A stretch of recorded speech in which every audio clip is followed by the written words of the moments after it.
this is fun. We're a part of a whole new thing. Like, I don't have to just use my brain. I get to tap into robots' brains, and we're going to be able to have better products, better services that hit the market faster from ideation to execution. We'll have things that are more relevant and timely for our customers. They want to be able to see something now that's relevant for them because our world is changing so fast. And we better figure out how do we rapidly iterate our products and services to meet the demands of our customers. And so this is just a really exciting time where we get to see how fast we can run.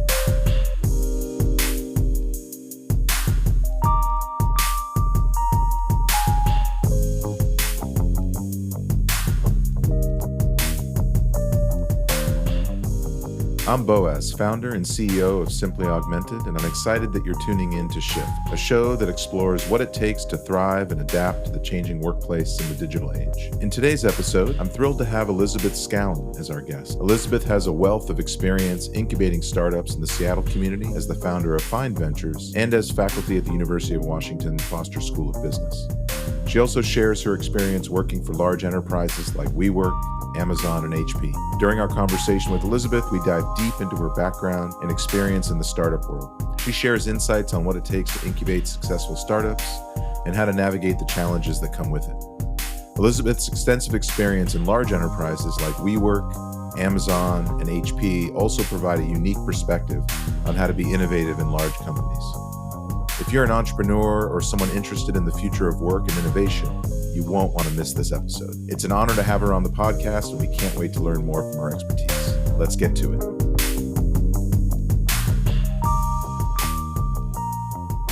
All right.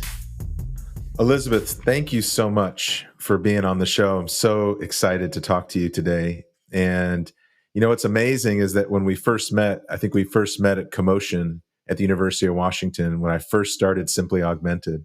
And so it's really fun to be able to sit here with you and talk with you today. I really appreciate your time. No, thank you so much. I know I remember meeting you as well. I was so excited about your vision and your commitment to innovation and to our region as well. I like to start the show by reading your background and your experience. And when I'm done, you can correct me on anything I get wrong or clarify anything. Should we dive in? Yeah, let's dive in. Sounds great. So August 2013 to around October, you are PM at Spiral Genetics, and you spent some time there. After that, you became the director at the Commotion Labs at Fluke Hall, University of Washington. That's where we met. And you were working closely with a lot of startups that were coming out of the University of Washington. And I know over the years, you've done a lot of work in the startup community, which we'll talk about, but director at Commotion Labs.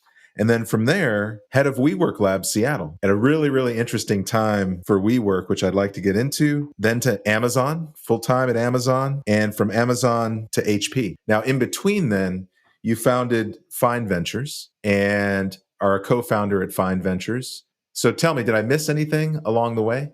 I also teach at the University of Washington in their business school, Foster's Business School, both for their MBA program, their Master's in Entrepreneurship program, and with their undergrads.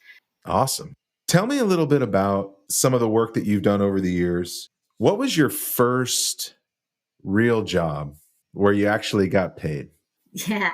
So, of course, having cousins, I was a babysitter, in my about 10, 11 years old, 12 maybe. But my first job, I originally was a volunteer at a place called Ground Zero, which was a teen center. And at that time, I went with someone to go pick up some pizzas. And at that local pizzeria, the manager there looked at me and he was like, "Hey, do you need a job?" I was like, "Yes, actually, I would love to have a job." And he was like, "Well, why don't you become one of our employees, and you can answer the phone at night and help us, take all these pizza orders." And I said, "That's fantastic. I'd love to do that." And so I remember, they asked me for references. And I was like, "I don't have any references." I was like, "What is this?" I think I was 15 years old. And so I had to put my aunt's name, and I put, probably my sister's name. And I was like, "Here's my family references," right? To talk about my good character. And, they actually called my aunt, talked to her. And I remember my Aunt Edie, she called me. She was like, "Hey, I got a call from the pizza place. They wanted to hire you." And I told them that they absolutely should. I was like, "Okay, well, great. Thank you so much. And so that became my first job. And once I was there, I was able to go get all my friends to start working there as well. And That's it was awesome. a really fun first job where, I had my friends either throwing pizzas or answering the phone calls. And once we became 16, 17, 18, we started, driving as well. And so getting tips was amazing. What town was this in? This was in Bellevue, so it was a pizzeria called Tony Maroni's. I don't know if they're still around, but they made gourmet, really nice pizzas. And then on the summer breaks, you could work during the lunch shift, and that's when the corporations would order 10 or 20 pizzas, That's awesome. and it was really fun to it's a big rush, the dinner rush or the lunch rush, and then trying to make all of these pizzas and then deliver them out where they're still hot on time, and then you'd get these wonderful tips that I just remember being like, oh, this is so great, fantastic. Well, as you know, this shift is about the future of work and thinking about work in general. And so it's always interesting to hear people's backgrounds and people's influences. And I wonder if you could tell me a little bit about what your parents did for work. And also if work was something that was talked about, was it talked about at the dinner table? Like what were the influences growing up thinking about work? Yeah, so my mom is still employed. She works as a flight attendant for Alaska Airlines. And my father worked at Boeing. So he is retired from Boeing. So it's kind of fun. It was like my dad would make the airplanes and then my mom would go and fly them. And work was always a big part, right? It's just the value of having a job and doing a job well done. And it was really, important for our family of just being able to be a contributing member of society, of being able to have a job, and being able to pay your bills. And, if you have to take an extra shift, what does that look like? And so my mom always took care of us in the sense that she would fly at night so that she could be home with us during the day. So when we went out to school, she would sleep Oh, and then wow. pick us up and then, take care of us, get us ready for dinner and everything else. And then she would go fly at night and then rinse and repeat. So then my dad would be at work during the day and then, they would do it when, when times got, they needed to crunch and get some more money. They would alternate, who was at home and who was available and who would be working. And so That's it amazing. was, so work has always just been part of our life and a big motivation. I always think about you in the Seattle community as someone who's a huge champion of founders and startups. And when I started my company and you were the director of Commotion, there was always so much support for getting these companies off the ground. And I just wonder how that developed over the years. I mean, we'll talk more about the work that you've done at some of these companies, but as somebody who's just been a huge proponent of the startup ecosystem in Seattle, like how did that start for you? Yeah, I think it started initially for me as just like curiosity. I started in the biotech field because in college and even in high school, got really obsessed with DNA and what's the possibility of the future. What does that look like? I had a teacher, and she would take classes in the summer at Fred Hutch, and she would bring those latest technologies into the classroom the following year. And so we were really fortunate that we were given, sort of cutting edge DNA research ability, and that just was like, okay, well, this is fun. Like, how does our body have these mysteries of telling us how to be and how to, what our hair should look like and what our body, how tall we're going to be, and all these different characteristics. And so I wanted to dive into that. And so, and so that just spurred this whole idea of, well, how can we know these things? So what does this technology do? What can this unlock? What is that knowing that we can have? And then it's like, well, how does this knowing and this technology can translate to actually solving some of our really big problems? Growing up, you're aware of all these different issues that we're having, be it, saving the salmon or, climate change or, human rights and equal rights. And so how did these big societal problems that we have, how can we solve them through technology? And then what I loved about healthcare and just about DNA and studying the body is like, well, how can we also solve some of our really big diseases? Can we not only understand our diseases, but then can we actually treat them and then, find cures for them or at least therapies for them? So even if you do have it, how do we diminish the suffering that you get from that disease? And so really fell in love with, finding those solutions. So, my road into innovation economy was through the life sciences. And that's, I worked over at Amgen and then worked for a small company called VLST. And that company was, part of the very first startups, part of an accelerator. And that's where the accelerator word comes from, is Accelerator Corp. And that was incubating a whole bunch of startups. And so watching, how do we solve big, huge, diseases through smart individuals creating businesses, creating startups in biotech to be able to solve them. So got really excited about just that whole push. And it's like, well, if we could solve healthcare, what else can we solve? And then from there blossomed into all these different industries of how then we apply technology to solve other big, problems that society is facing. So it was really from the life sciences and kind of getting the startup bug, understanding how to incubate early stage companies that led to the commotion work Oh, and yeah. absolutely. Yeah, absolutely. Because when I was at VLST, we were incubating other biotech companies that needed space and needed other, services. And so watching, I transitioned from a research associate into operations.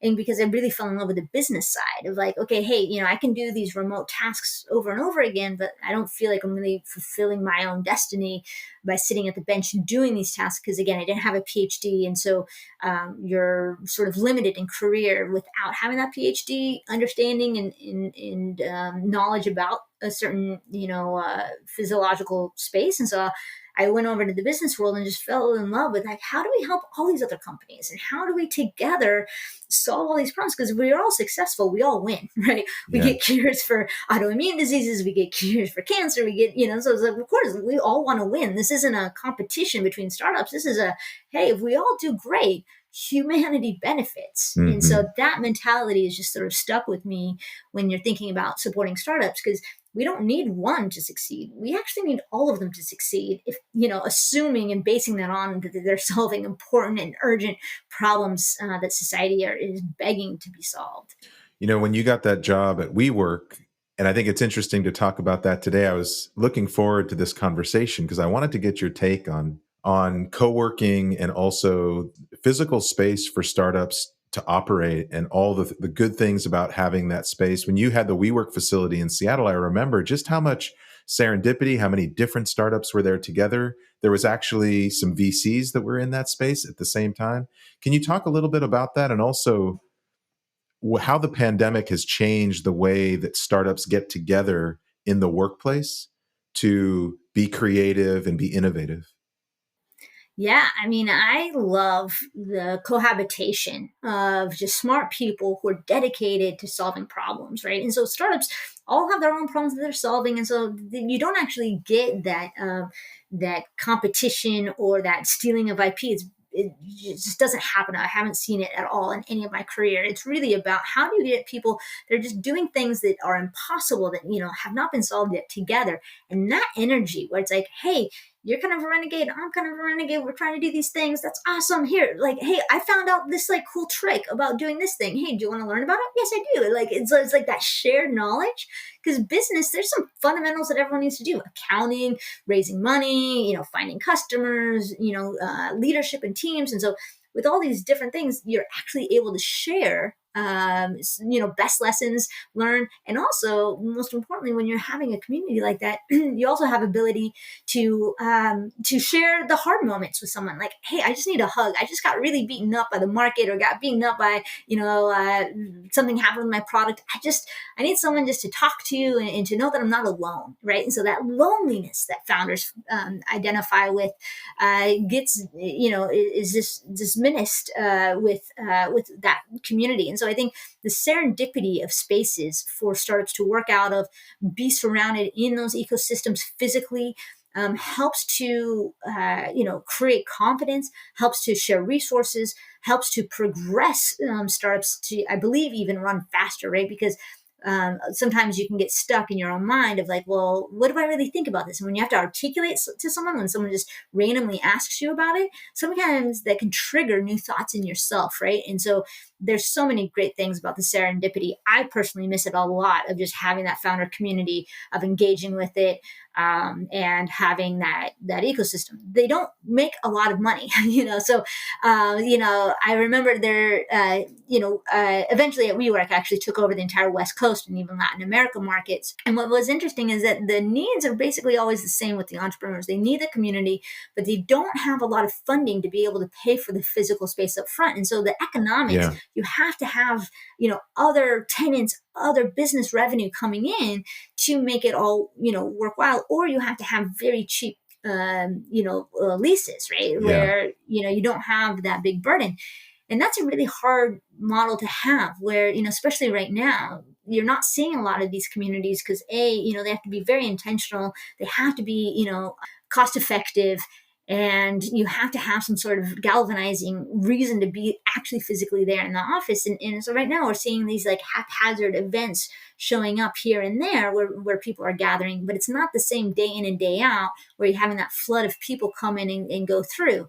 And I think that's where, these local ecosystems are missing. But I don't think we're ever going to get that back right now, right? Because I don't even see that even in the business world where we're seeing Yeah. that gravity towards spaces. And so if you're not seeing in the enterprise world and just in regular business world, you're not going to see in the startup world Yeah. either. I mean, the commercial real estate has just gotten demolished post pandemic, and it's having an effect on everybody, but especially startup ecosystems. I can remember in the early days of some of my startups where it's just so important to sit down with your co-founder in the same room and iterate and ideate. I think that's much harder these days. So do you have a feeling or opinion about remote work, hybrid work? I mean, you're doing that every day now. And what are your thoughts about that after leaving WeWork? Yeah, I miss the in-person connection, but I also don't miss the traffic. I don't miss, these other aspects.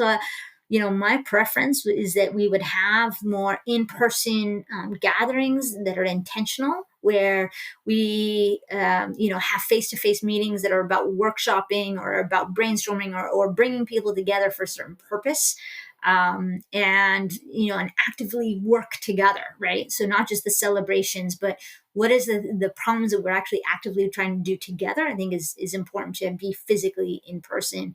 Um, but I don't think it's going to go away, right? I don't think that people are 100% going to go back in the office. There's no reason for it. There's moments that you should have that. And so, what's that frequency? I don't know. I don't know what that rate frequency is. Is it weekly? Is it, bi-weekly, monthly, quarterly? I don't know, but I know that it has to be some sort of set frequency so that we have those moments that people can look forward to and engage with to do some of that deep connection work. Have you found some tools that replace some of the connection work that was happening in person? Have you explored any of that remotely? Yeah, I don't really like them. I mean, I Zoom, right, is the one that I use. I am not a big fan of some of the other tools. I don't think that the Miro boards and stuff like that, I hate personally using them. Not to say that there's anything inherently wrong with them. I just don't actually find them enjoyable. Yeah. I would rather just write on a piece of paper and then just like share my results on the screen, because I just don't feel like Yeah. it's just not intuitively right. And that's what I was hoping for with AR and VR, is that we would be at a place where we would have immersive screens, then we could engage in more of these like 3D situations, but they're just not there yet, and enough people don't have them, and the learning curve is too high. And so I think that once, maybe with new technology one day that we'll get there, we're just not there yet. And so I think we're stuck on that 2D. And then for me, it's just that I use, real-time documents, right? Like I would rather brainstorm in a PowerPoint or in a Word doc than trying to get to a different software system Yeah. and try to brainstorm in that and then bring it back. So I'm a little old school in that way. I know a lot of people love Miro and a lot of these other tools. I'm just, you know, I want the least friction there. Absolutely. Tell me a little bit about Find Ventures. I know the community wants to know about that. It's a relatively new thing. Can you talk a little bit about Find Ventures? Yeah, I'd love to. So, Find Ventures is a non-dilutive grant organization where we fund underrepresented founders and under-resourced founders.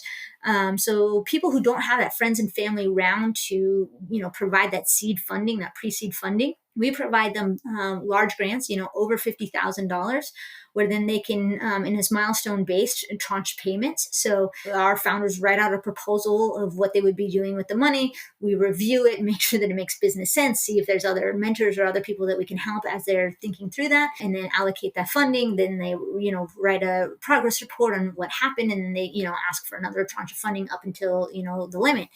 So right now we have 10 founders.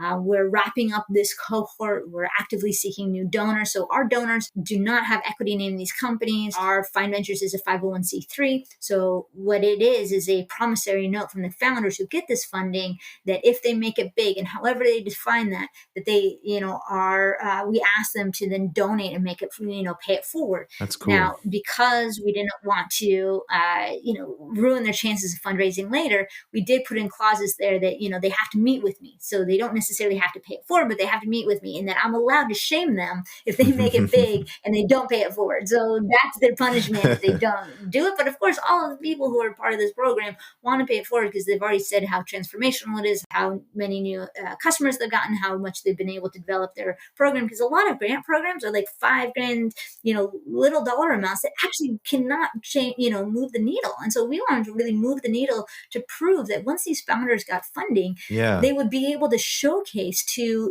other funding sources their impact, right? And that they're responsible, and they have, great business acumen, and they have that network of resources like mentors and coaches that can help them, and that they can, deliver results. And so now they have all these wonderful proof points, and so we're excited to see, their futures as they unlock, their next adventure.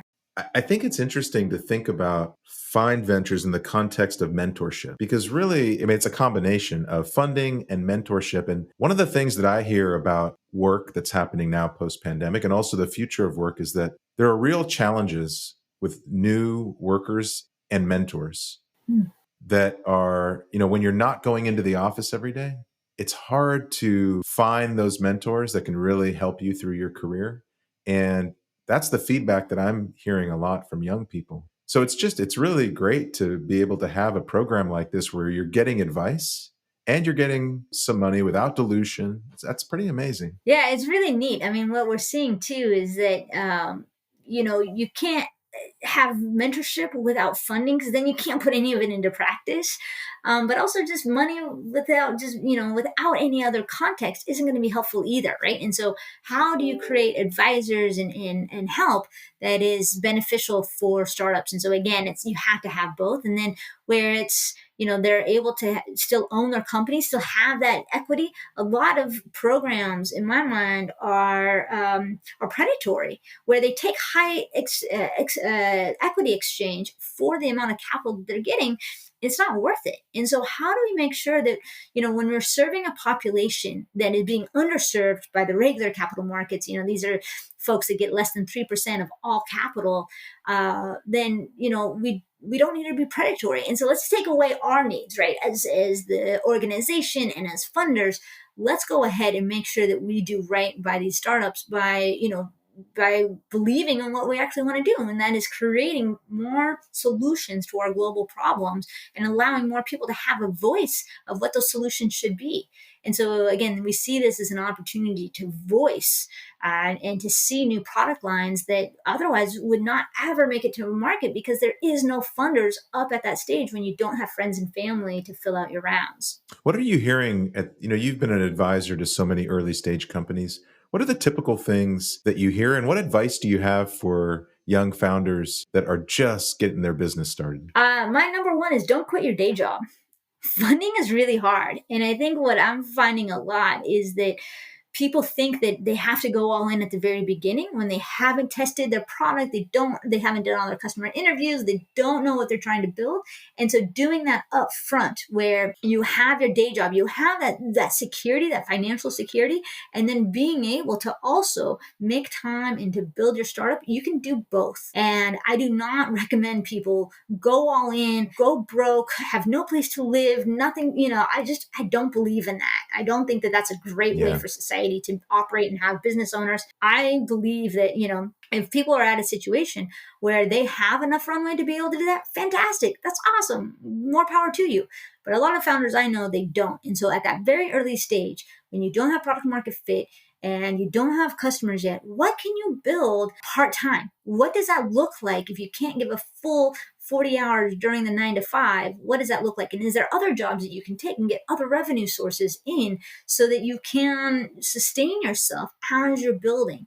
And so that's that's great advice. yeah, that's my number one, is because I just hear too many stories of people saying, well, I thought I had to go all in, and so I'm completely bankrupt, I have no money left, and I'm starving, and all these things. And I'm like, whoa, no, like, you don't have to do that. And and I think you'll know when you can do that, right? You'll know that moment that the revenue is coming in, where you can actually start dismissing your day jobs, right?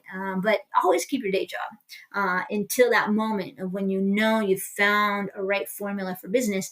And then the other thing that I tell people is that if you start exploring this idea, and if you're not in love with the problem space and your customers and what you're trying to build, get out. You do not have to do it just to do it, right? Yeah. And that if you're not feeling that love and you're not feeling that passion, you're not feeling that excitement, and I understand. Yeah, there's no shame. Yeah. I mean, people feel locked in. Yeah, they feel locked in. It's like, I understand the ups and downs of entrepreneurship. And so you have to just ask yourself, like, is this just one of my down moments, or is this like a continuous thing I'm just not, excited about?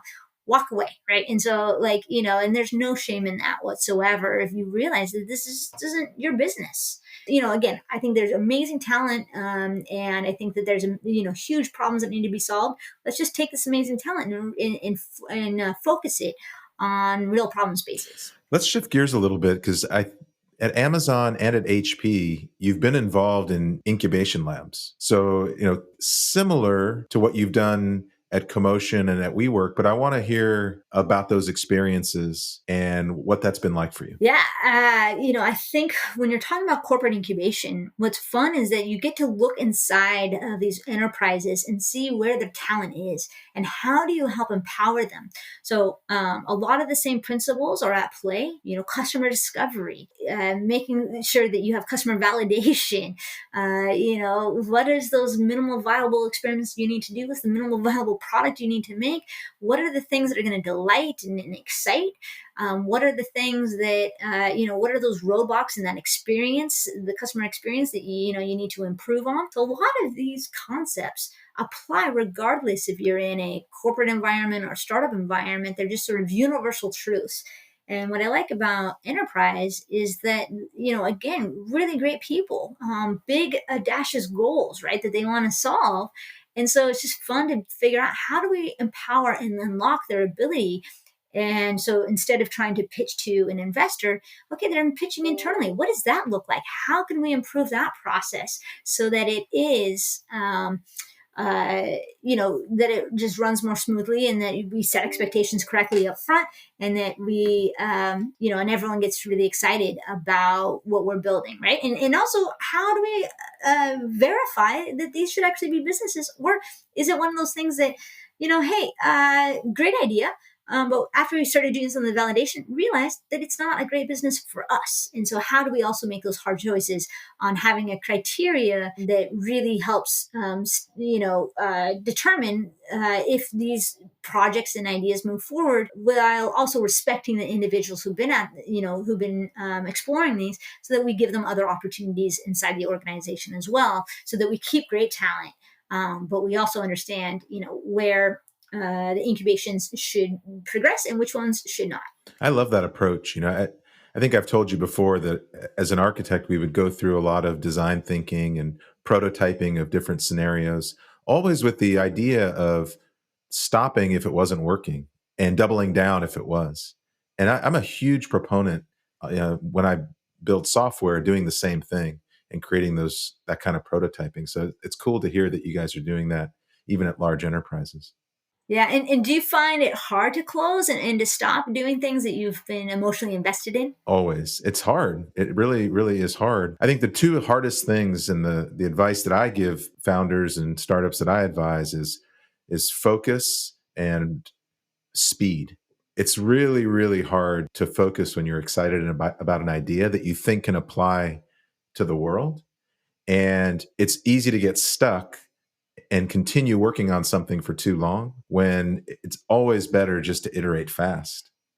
And so when I hear about incubators at large companies, it's nice to have that motion happening inside a big organization that sometimes moves slow, but you can move a lot faster. One of the things that on this podcast that I talk a lot about is the future of work and the changes, that are happening to people, but also, to software. Lately, we've been reading and hearing a lot about AI. And I know that you can't talk about everything that you're working on right now at your company, but when you think about the future of work and how it's going to change for people, how it's going to change for us, and how it's going to change for future generations, what kind of things come to mind from a technology side? Or what's exciting you? What's inspiring you? Yeah, I think it's a co-creation model. We all a lot in the startup world talk about co-creating with our customers, but now we're going to co-create with robots. This is awesome. You get to borrow someone else's mind to help think through these experimentations, so that you can get to it faster, right? So you're talking about the momentum and what for a startup or for any new incubation, you need to have speed on your side. The fastest way to have speed is utilize robots, utilize AI. I mean, I teach this at the university as well. Is like, I tell all the students, like, please use Chat GPT. I have a few criteria about using that they have to tell me that they're using it, and they have to tell me the prompts and how they edited the prompts. Because, you can't just trust robots to be perfect on the first pass. You have to edit them as well. But this is fun. We're a part of a whole new thing. Like, I don't have to just use my brain. I get to tap into robots' brains. And what does that look like? And so I think, to me, we're going to be able to have better products, better services that hit the market faster from ideation to execution. And being able to have ideation to execution in a quicker time span just means that we'll have things that are more relevant and timely for our customers, which is always positive, right? They don't want to wait 3-year business cycles. Sure. They want to be able to see something now that's relevant for them, because our world is changing so fast. So if our world is changing rapidly fast, then we better, figure out how do we rapidly iterate our products and services to meet the demands of our customers. And so, to me, this is just a really exciting time where we get to see how fast we can run. And we'll be augmenting our development process with AI, and so this is really exciting time. Would you say that your students at Foster's School of Business are excited? On the whole, are they excited about this future? Are they freaked out about what their jobs are going to look like and how that's going to change? What's been your sense of the students that you teach? Well, it's interesting. Last quarter, I asked everyone at the very beginning, first day of class, so this is back in January, like, who had heard of ChatGPT? And, maybe 3 or 4 people raised their hands. And one student knew exactly what it was and talked about the history and everything.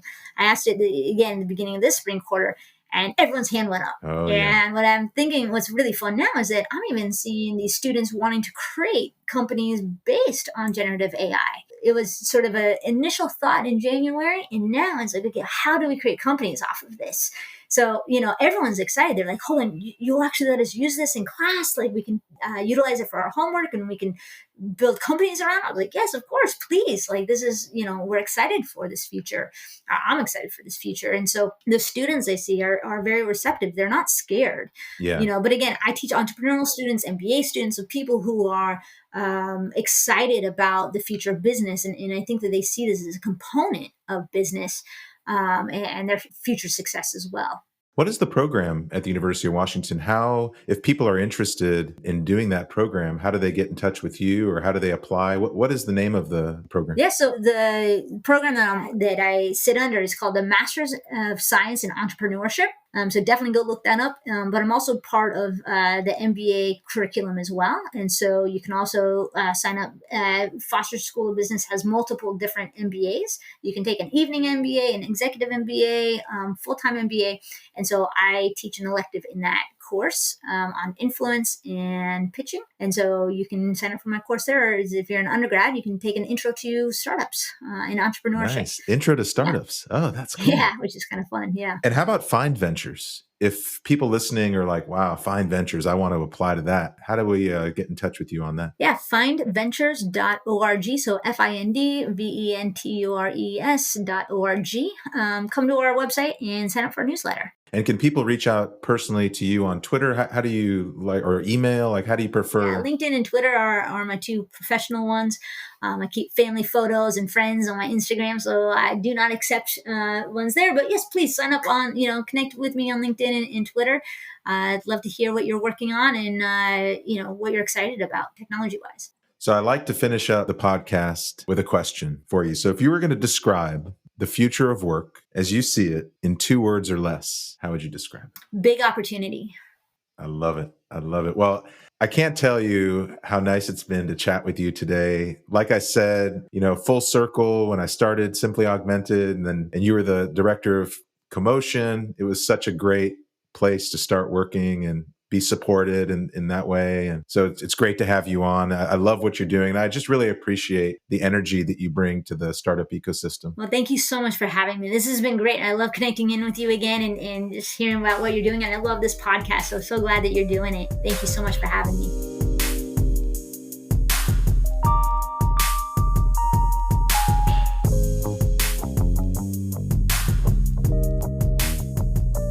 That's a wrap.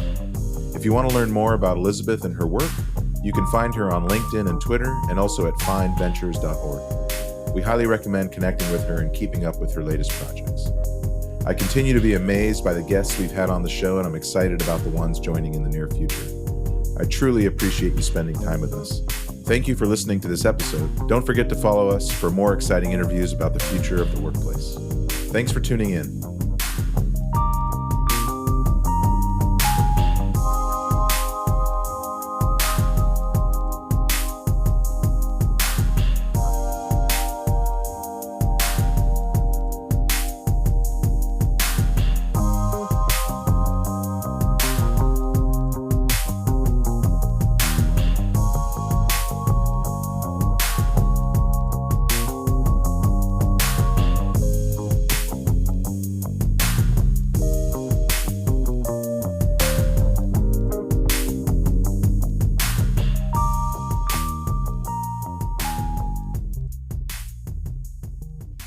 And we're out.